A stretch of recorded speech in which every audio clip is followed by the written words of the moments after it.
Hi, my name is Danny Gustavus. I am an artisan baker in England for over 22 years baking artisan breads, specializing in sourdoughs, and I want to show you some ways of doing some lovely artisan and sourdough breads. My favorite, cinnamon and raisin bread, great for the autumn, great for the winter time.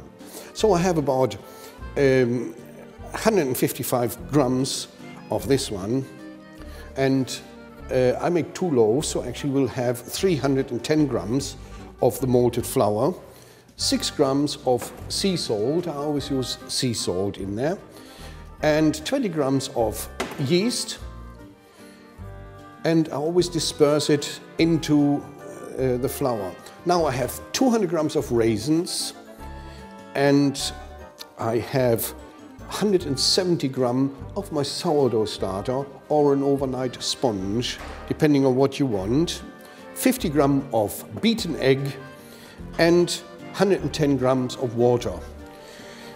You might want to soak the raisins with a bit of tea or anything else, so use a little bit less water on that because they will absorb in the flour already some of the water. So I put the egg in, I put my sourdough starter in, and I will add my water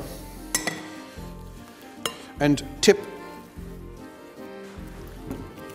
the raisins into the middle of it, and then give it, you might want to use a wooden spoon of giving it quite a stir. Now it's quite a soft dough because I want to take this dough and put it into a tin. So here, rolling around very, very gently. It's very sticky due to the mold and all the goodies we add up to. And remember, the raisins need to soak up a little bit of the moisture.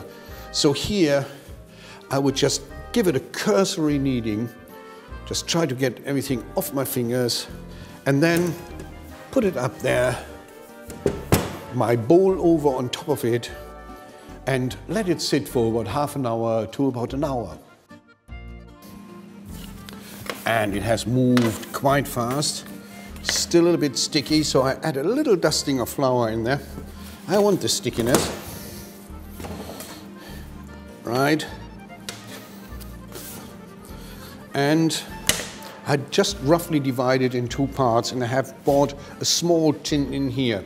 So in one, I would add about 5 to 7 grams of cinnamon in that. You can go up to 10 grams, but remember, it shouldn't be overpowering. It should be just a hint. But it's also good if you bake it plain, and you know, later on spread some cinnamon butter on there by just mixing cinnamon in there. And a little bit of flour.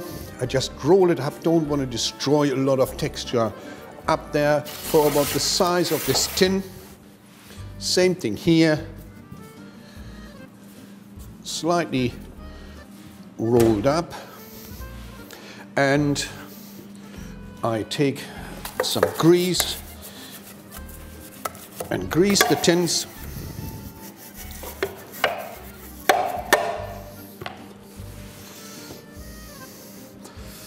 Drop it in, and then it gets to its final proof until it's ready. Our breads are ready to go into the oven, and they're quite soft, so I don't need extra steam for this particular one. I just put it in the oven, and small loaves, about 25 to 35 minutes, depending how soft the dough is, and our bread should be ready. Lovely golden brown. And this is how you make a cinnamon raisin bread.